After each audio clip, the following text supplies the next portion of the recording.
Dining টেবিলে বসে breakfast dinner খাচ্ছ রোজ, সে তোমাকে চেনে?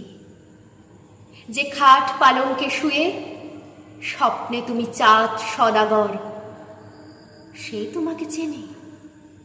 যে আয়নাকে শরীরের সব তিল সর্বস্ব দেখালে, সে তোমাকে চেনে? যেন মেয়ে দেখা, এত বেচে ওই পর্দা কিনেছিলে, ও তোমাকে চেনে? এই কালো টেলিফোন, এই ওয়ার্ড্রব, লং প্লেইং টিভি, এসব থাক থাক বই, সোফা, নেপালি মুখোশ, কে তোমাকে চেনে? একমাত্র কার্পেটের ধুলোটুকু, রোদটুকু ছাড়া, দরজা জানলা ছেঁড়া খোঁড়া, আলুটুকু ছায়াটুকু ছাড়া, কে তোমাকে চেনে?